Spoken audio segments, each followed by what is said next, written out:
bread and butter issues on the national front and U.S. tariffs on the international front are some of the pending priorities for the one-month-old Lee Jae Myung administration. So where do we stand on these matters? We have answers on Press Perspective today.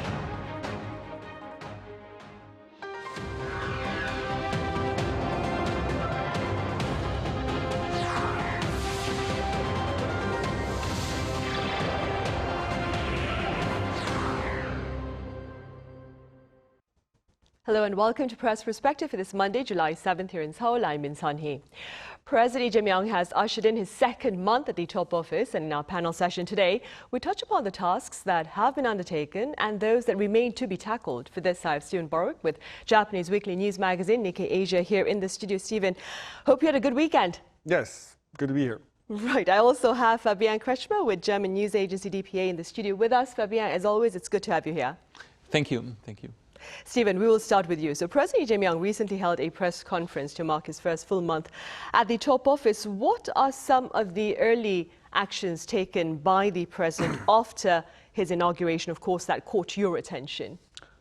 Sure, I would point to a few things. I would say, one, he seems to have quite expeditiously and quite decisively filled a lot of key posts in his government. Like he appointed the ministers to lead key bodies like the Ministry of Foreign Affairs, Ministry of Education, all the other kind of high-profile government bodies. One thing that I noticed was that he had committed to, I think he said his goal was to fill 30% of the positions with women, which is kind of an interesting thing in this country where we typically see women underrepresented in major government and private sector positions. He's moved forward pretty quickly with this, as we've discussed, this extra budget that's meant to stimulate the economy. I think he got South Korea's foreign affairs on pretty firm footing, where he established contact very quickly with the leaders of major countries like the U.S., China, Japan, Southeast Asian countries, and a number of others. So pretty much all of the assessments that I've seen of his tenure so far have been quite positive. I spoke with one expert when I was reporting on the press conference last week who told me that in his view, it was quite impressive that Lee had been able to do all of this right out of the gate when he didn't have what presidents normally have, like a transition period. You know, like normally when a president gets elected, there's like this couple-month layover between when they actually take office. And in that time, they're able to work with a team and put plans together for how they will behave and how they will execute policy once they get into office. Lee didn't have any of that, but in his first month in office, he's been quite nimble, and he's gotten a bunch of things on the go. To attempt to explain that, I think we would just need to look at Lee's background, and we'd have to just point out that, like, Lee knows how to be a politician in this country. He's held leadership position. He was mayor of Seongnam, like a fairly large satellite city of Seoul, and then he was governor of Gyeonggi Province, which is, if I'm not mistaken, the most populous municipality in the country. A very big and a very economically important part of the country. So I think he knows how to run a government institution, and I think he's quite personally adept at dealing with people and managing relationships. He's appointed a lot of people with interesting backgrounds and people with real expertise to some positions of real importance when it comes to the challenges that Korea is facing. And so, and he's being, at least so far, he's being rewarded in the polls. I think he's polling at something kind of like mid-60s level approval rating. 64%, I think, is the last number that I saw. And so it seems like he's, just in my own assessment, I would say that he's focusing his energy on things that there's quite a lot of consensus in Korean society that are desirable. There's a lot of consensus in Korean society that this country needs to have productive partnerships with lots of countries. There's a lot of consensus that the government ought to play an active role in stimulating the economy and ought to direct state funds to areas of need and areas that can contribute to the economic prosperity in the future. And so Lee, I think, has been quite prudent in that regard so far. Right. And Fabio, what are some of your takeaways with regard to the Lee Jae Myung administration's first 30 days at the top office? Well, what Steven said was very holistic and comprehensive. I have a few things to add. I mean, I was actually surprised when I saw that Lee Jae Myung's popularity is so high. I mean, after 30 days in office, it's over 60%. And I think one reason is that his style of communication is quite refreshing, I would say. He comes off as rather down to earth, like close to the people, and yeah, he held like several town hall meetings. He gave a press conference, and I think that was well received by the public. He, maybe to mention one economic policy, he wants to regulate the real estate market, and that has been a big debate actually for at least 1 or maybe even 2 decades. I mean, there's concern that there might be a speculation bubble, and a lot of Koreans park their savings in the real estate market. The prices have skyrocketed, and Lee Jae Myung wants to regulate it, make it harder to buy homes, or basically give incentives to invest your money also in, for example, the stock market. Yeah, in terms of foreign policy, he definitely wants to dodge the conflict or the geopolitical conflict between China and the US, and not wanting to choose sides. Let's see if that will work or not. Maybe let's point out also one controversy that he had, a negative point, and that is basically his new prime minister. There was some scandal also about his university degree and some issues, and I think that has not been well received by the public. Why? Because Lee Jae Myung was criticizing the former president when he nominated his prime minister for similar reasons, and basically it is seen as a double standard. Okay, if the right-wing party does it, then it's a scandal, but if we do it, then it's okay. And I think that is one of the negative things so far of his last 30 days. Right, and moving forward, Steven, as you mentioned earlier, the first supplementary budget under the Lee Jae Myung administration passed the parliament last week. Now, it is the first under the Lee Jae Myung administration, but for South Korea, it's the second one this year.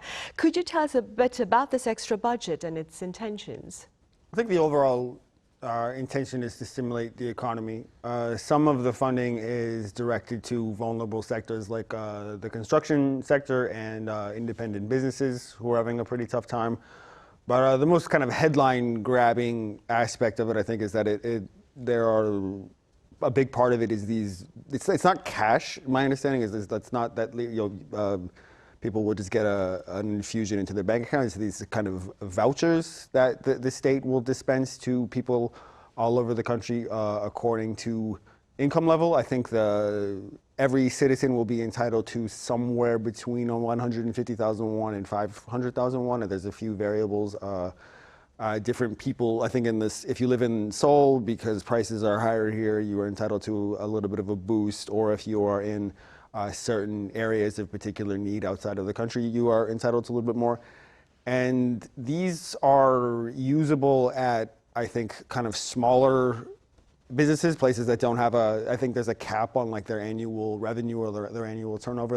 You're not eligible to be used at like big box retailers or anything like that. The idea is to encourage people to spend their money at their local restaurant, at their local shijang or traditional market, or places like that. Places that I think, given the way that the economy is changing, are having a little bit of a harder time competing. These are not to further prop up the massive companies that are already bringing in a lot of the spoils from the economy. Is to kind of help out the little guy. And I mean, for me, like somebody who's been to a lot of different cities, a lot of kind of struggling industrial cities around the country, I'm well aware that like this is a model that has been used all over the country for a very long time. It's quite common for the municipal government in a particular city to allocate a certain amount of their budget to these vouchers and distribute them around among the citizenry with the hope that people will spend and stimulate kind of a street level economic consumption. The last thing I'll add is that as someone here on a marriage visa, I'm glad to see that it looks as though I will be eligible, and I look forward to spending this at my local grocery store, my local barbecue restaurant, or whatever it happens to be. Right. Gotta play my part. Fabian, this extra budget, it also boosts investment for artificial intelligence here in South Korea. What has been shared about the Lee Jae Myung administration's policy on AI? Yeah, I think that's quite interesting because he has a rather bold vision for the future of South Korea. And promoting AI, I mean, if you look at what he's already done, he has appointed a former chief of tech company Naver, who's become a presidential AI advisor, which is a new post and kind of interesting. Then the new science minister comes from LG, and he has developed like the language, like an AI model for LG. And also there's of course a lot of real money investment into AI. And what Lee Jae Myung wants to achieve is he wants to create a sovereign AI infrastructure. And that is interesting because actually, not many countries have the incentive to even attempt so, because you already have two giants like the US and China who are quite advanced when it comes to AI. So why does Lee Jae Myung want to compete with those two giants? I think in his logic, of course, we have geopolitical tensions between those two powers, and there's a lot of like middle powers who might be concerned that one nation is dominating the AI sector, and for them, I think it would be very attractive if actually South Korea goes a third way, if there's a third player in this industry. And of course, South Korea can do it. It has the digital infrastructure, it has the talent, and I mean the engineers and IT personnel. And so let's see if it works out. But it is a risky approach because it will cost a lot of money.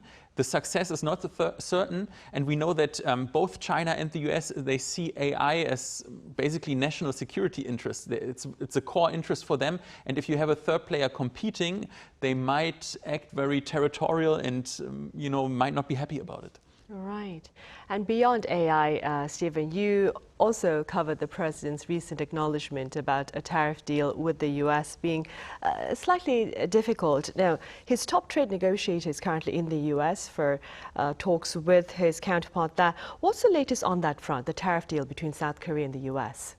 Well, it seems as though the Lee administration is being a little bit cautious in just how they talk about it. I mean, that was a point in Lee's press conference last week that I thought was noteworthy, that when he was asked about that, his demeanor changed a little bit. He became a little bit quieter, and he said something to the effect of, even if I talk about this now, it can affect how things play out. So like it's kind of difficult for me to speak about this in a high-profile setting like that.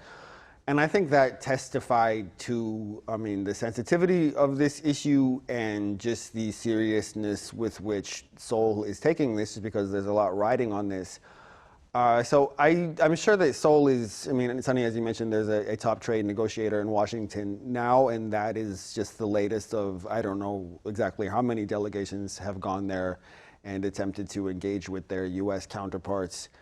And there's, I'm sure whatever Seoul can be doing behind the scenes, they are doing, and they are endeavoring to find areas of common interest, and they are drawing on this long history of alliance that South Korea has with the US. But we can't be able to know exactly what's happening or what the prospects are. It's another thing that we probably ought to flag is that Lee himself has not managed to secure an in-person meeting with US President Trump, as I have to assume that he would like to, because Lee is also a kind of adept political operator. He knows how to, communicate his position effectively. A number of analysts have speculated that Lee and Trump might have a kind of personal chemistry that they could perhaps draw on. They both have kind of unconventional backgrounds. They've both survived assassination attempts. And just, in business and in life, it's always easier to reach an agreement with somebody when you're in the same room as them. So I'm sure that's something that Lee's team is quite keen to have happen as soon as possible. But the time is ticking down, and we don't have any definitive sense as to whether or not there'll be an agreement. But we will definitely all be watching closely. Right, for sure. And Fabian, talking about tariffs, would be going beyond the borders here. German Chancellor Friedrich Merz has called for a quick deal between the EU and the US with regard to tariffs. Could you tell us a bit about his comments and concerns? Yeah, I mean, the quote is basically, he said, a quick result must be reached, better quick and simple than lengthy and complicated and still under negotiation for months. That makes sense, and I mean, clearly he has the German economy in mind. The situation, for example, in Germany is that we had a recession basically for a couple of years, which is unprecedented, at least for the last decades. And just now, when we had some positive momentum again, then Trump came and threatened tariffs. And, you know, the German economic model relied on Russian cheap energy, which, of course, after the war in Ukraine is not possible anymore. And it relied on the access to the Chinese market, which also has not gone well in the recent 2 or 3 years. So the US has become ever more important, the market in the US, and especially for the car industry, which is very important for the German economy. And cars are parts, I mean, when you build a car, the single parts, they get shipped from to several countries. So tariffs is really deadly for this industry. That means the German chancellor is really under pressure to find a quick solution. However, so far, countries who have reached a quick deal with Trump, the UK, for example, some experts are noting that actually their solution was not so great, so maybe it is even better to wait a little bit and try to find a good deal instead of just trying to find a deal under any cost.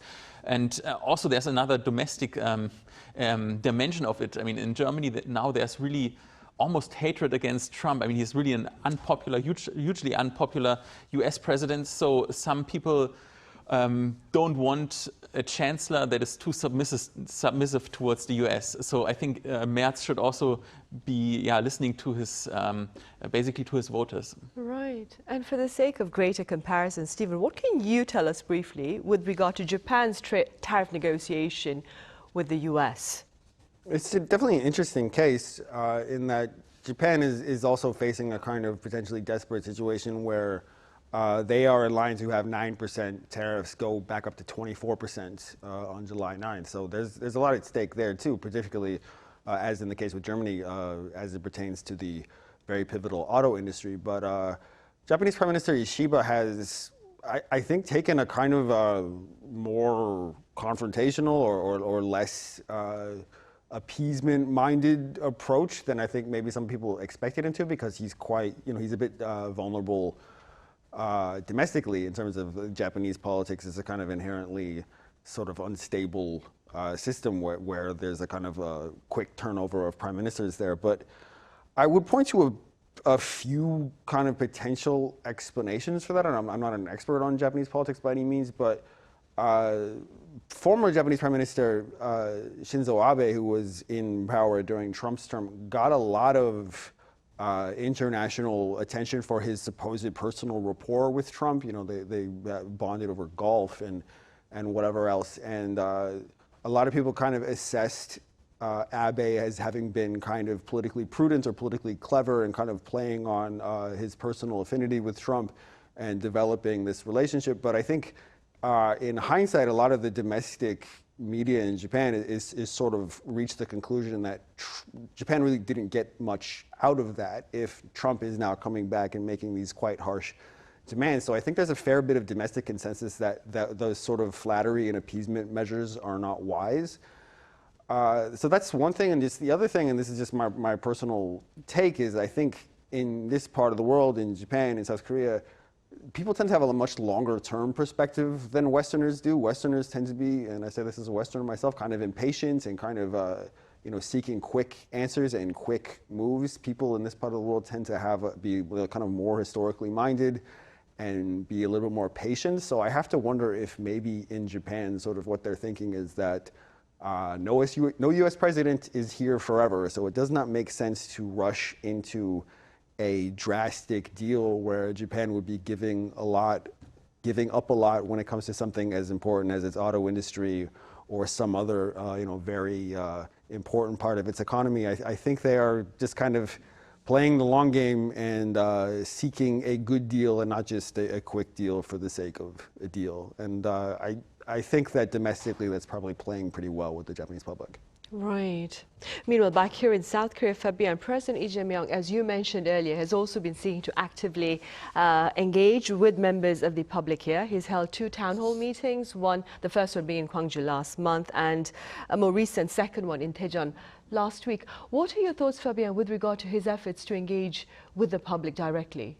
Yeah, I think it's quite remarkable. Usually communication with politicians tends to be rather formal, and a town hall, I think, is a concept that is not so usual. I mean, in the US, for example, you have a lot of politicians who are also very good entertainers and like this casual form of communicating with the public. Here in South Korea, this is rather something new, and I would say the good things is that he allowed questions that were non-scripted. I think that's the most important stuff, because if you basically have a town hall meeting where you have to hand in your question and everything is prepared, then it basically contradicts the purpose of it. So he did that, and he also allowed people in on a first-come, first-served basis, which means there was no pre-selective method. And that has advantages, because it's basically free for anyone to apply to enter those town hall meetings. But it has one disadvantage. In the end, the town hall meetings ended up a little bit like a complaint service. People would always voice their individual agenda, and then, so I think it was a little bit tiring to watch in the end. But I think the efforts in general were positive, and I think, unscripted communication and getting the president to ask the questions that you want to get answered, that is, I think, a positive thing. Right, which is what quite a number of pundits have been saying as well. All right, Fabian, I'm afraid that's all the time we have today. Thank you so much for your time and your thoughts. And Stephen, as always, thank you very much for your insights. Thank you. Right, on that note, we say goodbye today. Thank you for watching, and see you same time tomorrow.